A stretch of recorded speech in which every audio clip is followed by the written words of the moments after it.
আসসালামু আলাইকুম রহমতুল্লাহি ওয়া বারাকাতুহু। সম্মানিত দর্শক, ইরান এবং আমেরিকার যুদ্ধ এখন তুঙ্গে।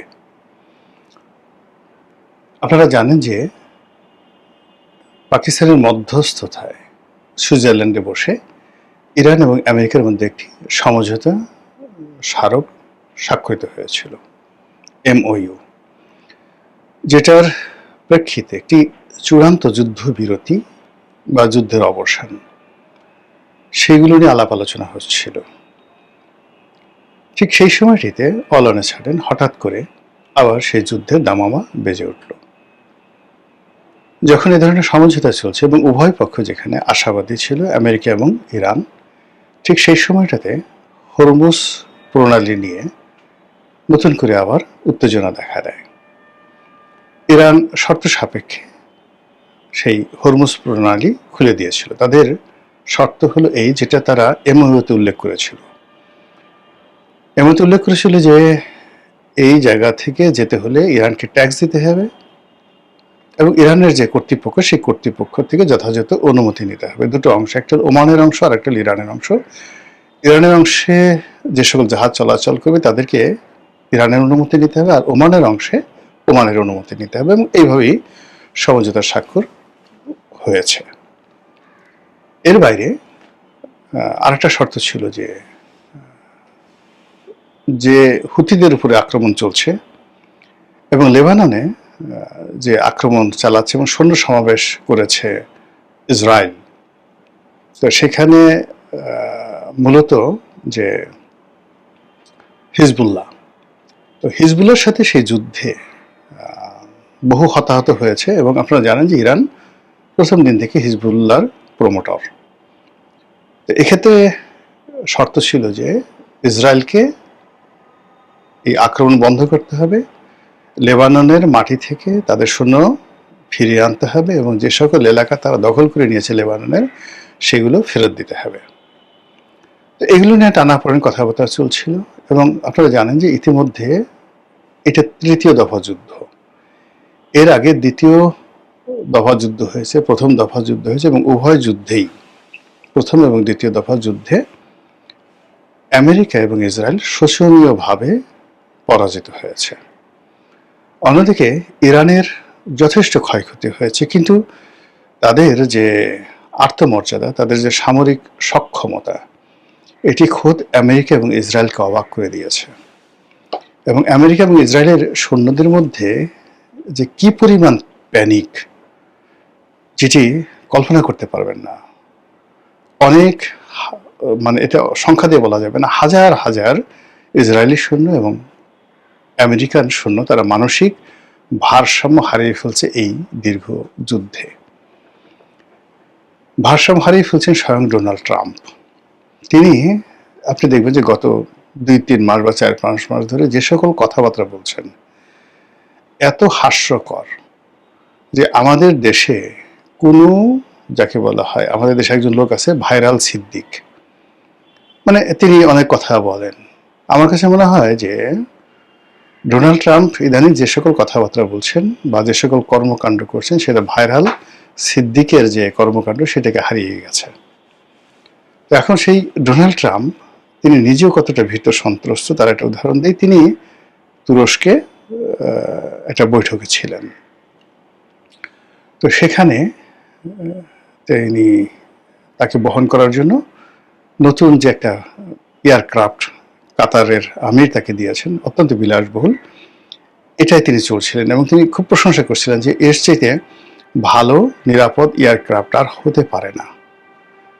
এবং আমেরিকা নিজে চেষ্টা করলো এয়ারফোর্স ওয়ানে সংযুক্ত প্রেসিডেন্টের যে বহরে সংযুক্ত এই কাতারের যে বিমানটি, এরকম বিলাসবহুল নিখুঁত নিরাপদ বিমান আমেরিকা তৈরি করতে পারতো না। তো সেই প্রিয় বিমানটি হঠাৎ করে যখন ইরান আক্রমণ শুরু হলো এবং ইরান যখন পাল্টা আক্রমণ করা শুরু করলো, ঠিক সেই সময়টাতে তিনি যখন ওই তুরস্ক ত্যাগ করবেন, তখন তিনি আর সেই কাতারের বিমানে চড়তে সাহস পেলেন না এবং তিনি সেই তার যে পুরনো বিমান, এয়ারফোর্স ওয়ানের যে বোয়িং 747 যে পুরনো বিমান, যেটি ট্রাস্টওয়ার্দি, বিশ্বস্ত এবং মোর ইফেক্টিভ, মিলিটারিলি ইফেক্টিভ, সেই বিমানে চড়ে তিনি সেই তুরস্ক ত্যাগ করলেন।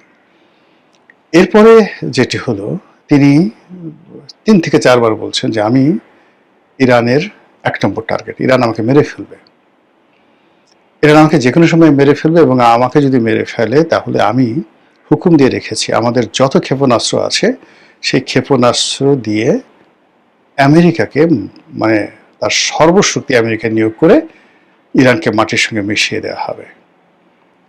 ইতিমধ্যে তার একজন খুব ঘনিষ্ঠ সহযোগী, তার একটা ন্যাচারাল ডেথ হয়েছে। এটা নিয়ে ইরান খুব মস্কারা করেছে যে এত আগে, সে তো আমাদের হিট লিস্টে ছিল, হত্যার তালিকায় ছিল, সে এত আগে মারা গেল, এটা কি ধরনের কথা হলো, এবং এটা নিয়ে আমেরিকাতে একটা ভীতি ছড়িয়ে পড়েছে। অন্যদিকে ইরান গোপনে একটা হিট লিস্ট করেছে, অলমোস্ট 20 জন একটা টার্গেটেড, এর মধ্যে ইমানুয়েল ম্যাক্রো আছে, দেখলাম যে ইটালির যে প্রধানমন্ত্রী তিনিও আছেন, ডোনাল্ড ট্রাম্প তো অবশ্যই আছেন। এই হিট লিস্টটা বের হওয়ার পরে মানে যাকে বলা হয় পুরো ইউরোপে ভয় ছড়িয়ে পড়েছে। এর কারণ হলো ইরান যখন এই কাজগুলো করে, তারা সঙ্গে সঙ্গে সেখানে তাদের যে অ্যাসাসিনেশন গ্রুপটা আছে, আত্মঘাতী গ্রুপ আছে, তারা সেদেরকে লেলিয়ে দেয়। আপনার মনে আছে যে আয়াতুল্লাহ আলী রুহুল্লাহ খামেনি, মানে মূল আয়াতুল্লাহ যিনি ছিলেন বিপ্লবের পরে, তিনি সালমান রুশদির সেই মৃত্যুদণ্ড দিয়েছিলেন, এবং সেই মৃত্যুদণ্ড নিয়ে সালমান রুশদি এখনো পর্যন্ত তার জীবন হারাম হয়ে গেছে।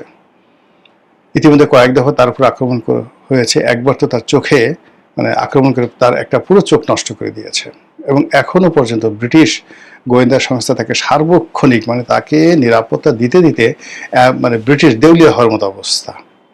সে বলছে একটা লোকে বাঁচানোর জন্য পুরো ব্রিটিশ সাম্রাজ্য দেউলিয়া হওয়ার মতো অবস্থা হয়ে গেছে। ইরানের একটা ফতোয়া, তো সেখানে যে 20 জন লোকের তালিকা করে ইরান যে ঘোষণা দিয়েছে হিট লিস্ট, এখন এই লোকগুলো হয়তো আর কদিন পরে ডোনাল্ড ট্রাম্পের ক্ষমতা থাকবে না, তিনি বারাক ওবামার মতো, বিল ক্লিন্টনের মতো স্বাভাবিক থাকবেন, আর ইমানুয়েল ম্যাক্রোর একই অবস্থা, অন্যান্য যারা আছেন তাদের একই অবস্থা।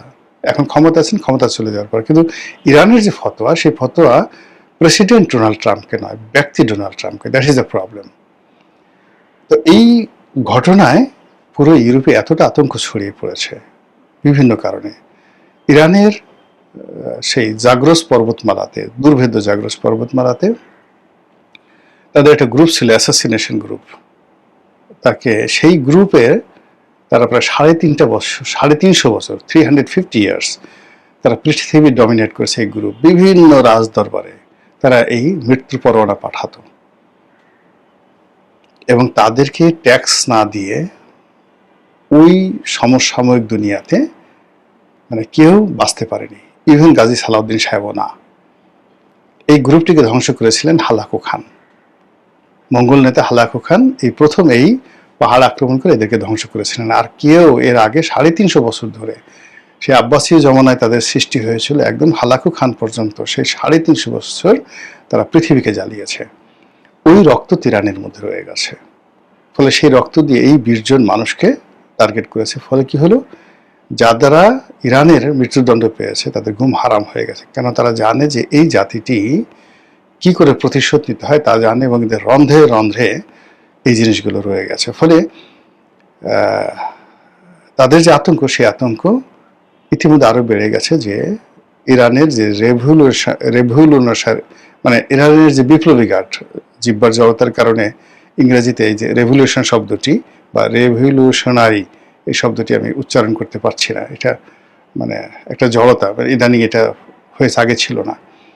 তো যাই হোক, ইরানের যে বিপ্লবী গার্ড, সেই বিপ্লবী গার্ড তার একটা গুরুত্বপূর্ণ কর্মকর্তা, তিনি বলেছেন যে একেবারে হোয়াইট হাউসের মধ্যে ঢুকে ডোনাল্ড ট্রাম্পকে মারা যে সক্ষমতা, মারার যে সক্ষমতা, এটা এখন আছে, ইরানের আছে। Iran can do it. Iran এতদিন এই কাজটি করেনি, কিন্তু এখন এই কাজটি তারা করবে। তো ফলে কি হলো যে এই যে ইরানের যে যুদ্ধ, এই যুদ্ধ তৃতীয় দফাতে যে যুদ্ধ, এই যুদ্ধ খুব দ্রুত শেষ হয়ে যাবে। দ্রুত শেষ হয়ে যাবে যে এর আগে ইরান যেটা প্ল্যান করেছিল এবং আমেরিকা যেটা প্ল্যান করেছিল, তো ইরানের প্ল্যানটা শতভাগ সফল হয়েছে, কিন্তু আমেরিকার প্ল্যান হয়নি। ইরান মধ্যপ্রাচ্যের যে সকল আমেরিকান ঘাঁটি রয়েছে, সব ঘাঁটি প্রায় আংশিকভাবে, অর্ধেক এবং কোনো কোনো ঘাঁটি একেবারে সম্পূর্ণভাবে ধ্বংস করে দিয়েছে আমেরিকান ঘাঁটি, যেগুলো মেরামত করতে বিলিয়ন নয়, মানে শত কোটি নয়, হাজার কোটি ডলার লাগবে, ট্রিলিয়ন ডলার লাগবে নতুন করে চালু করতে। 2 নম্বর হলো চালু আর এগুলো করবেন। ইতিমধ্যে দেখেন ইরাক থেকে আমেরিকান বাহিনী চলে আসছে গত 23 বছরে, তাদের যে সমস্ত কিছু গুটিয়ে তারা সেখান থেকে চলে আসছে ইরাক থেকে। ফলে ইরাক এখন 100% ইরানের দখলে, মানে সেখানে আলাদা সরকার আছে, রাষ্ট্রপতি আছে, প্রধানমন্ত্রী আছে, কিন্তু সেখানে কমান্ড চলে, সেখানে কমান্ড চলে ইরানের। এরপরে জর্ডানে সামরিক ঘাঁটি আছে, এই ঘাঁটি তারা রাখতে পারবে না এবং জর্ডান তারা দখল করে নেবে, বা জর্ডান এখন যারা আছে তারা যেভাবে আমেরিকাকে বেস করতে দিয়েছে, ইরানকে তাদেরকে বেস করতে দিতে হবে। তাহলে ইরাকের পরে জর্ডান, আর জর্ডান যদি চলে আসে তাহলে পশ্চিম তীর, গাজা, নাবলুস থেকে শুরু করে পুরো এলাকাটা তাদের একেবারে দখলে চলে আসবে। এই যে তাদের যে লাইন আপ, সেই লাইন আপটা তারা ক্লিয়ার করে ফেলেছে, তার সঙ্গে সঙ্গে কুয়েতকে তারা নিউট্রাল করে ফেলেছে, অ্যাবসলিউটলি নিউট্রাল করে ফেলেছে। অন্যদিকে আমেরিকা যেটা আর ইসরায়েল যেটা চেয়েছিল যে এয়ার স্ট্রাইক করে এই দেশটিকে শেষ করে দেওয়া, এটা হয়নি, ফেল করেছে। তারপরে তারা মিসাইল ড্রোন আক্রমণ করেছে, সেটা ফেল করেছে। এখন এই মুহূর্তে তাদের যে মেরিন, তাদের যে নেভি, নেভাল ফোর্স, সেই নেভাল ফোর্স দিয়ে তারা শত শত সেই সামরিক যান এই ইরানের উপকূলে তারা নৌ অবরোধ দিচ্ছে এবং সেখান থেকে তারা সেই বিমান হামলা চালাচ্ছে, এবং এটা বেশি দিন তারা চলবে না, because they have the limitation, very limitation. এই একটা লিমিটেশন দিয়ে ইরানের মতো একটা বিরাট ভূখণ্ডকে শুধুমাত্র এয়ার স্ট্রাইক দিয়ে আমেরিকার সমস্ত ফোর্স, মানে যদি পারমাণবিক বোমা দিয়ে মানুষ মেরে ফেলে সেটা আলাদা কথা, কিন্তু ইরানকে শেষ করা সম্ভব নয়। ফলে highest they can do more than কত 10-12 দিনের বেশি তারা এইভাবে চালাতে পারবে না। তখন কি হলো, আগে নৌবাহিনী ব্যর্থ হয়েছে, বিমান বাহিনী ব্যর্থ হয়েছে, এবার নৌবাহিনী ব্যর্থ হলো। আর নৌবাহিনী, বিমান বাহিনী ব্যর্থ হলে যে তারা যে মূল যে যুদ্ধর যে ইনস্ট্রুমেন্ট, যেটা হলো স্থল যুদ্ধ, ইনফ্যান্ট্রি, পদাতিক ডিভিশন, এটাকে নিয়ে তারা সামনে এগোবে, এটা একেবারে অসম্ভব বিষয়।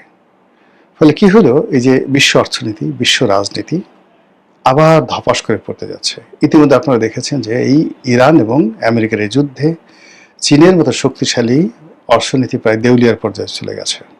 এই প্রথম তাদের যে জিডিপি নিম্নগামী, যেখানে তারা 9%, 10% জিডিপি তারা করেছে ধারাবাহিকভাবে গত 10-12 বছর ধরে, সেখানে প্রথম তাদের জিডিপি নিচের দিকে নেমে এলো। যদি এই হয় এদের অবস্থা, রাশিয়ার অবস্থা কি হয়েছে, আমেরিকার অবস্থা কত খারাপ, এবং ইউরোপে যারা থাকেন, আমার এই ভিডিও দেখেন, তারা বুঝতে পারছেন যে ইউরোপে এখন চাকরির বাজার, আয় রোজগার, টিকে থাকা কতটা কঠিন। আর আমেরিকার কথা তো বাদই দিলাম, এমনকি আমাদের পার্শ্ববর্তী দেশ মালয়েশিয়া, ইন্দোনেশিয়া, সেখানেও হাহাকার। ভারত তছনছ হয়ে গেছে। বাংলাদেশ যে কিভাবে বেঁচে আছে একমাত্র আল্লাহই আমাদেরকে বাঁচিয়ে রেখেছে।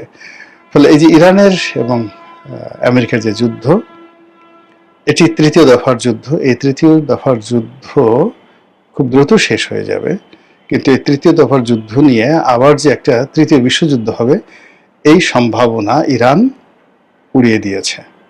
ইরান এখন পশ্চিমাদের কোমর এমনভাবে ভেঙে দিয়েছে যে এই তৃতীয় যুদ্ধের পরে, পরাজয়ের পরে, আগামীতে তাদের মূল কাজ হবে ইসরায়েলকে ফিনিশ করে দেওয়া, এবং সেই কাজটি তারা করবে।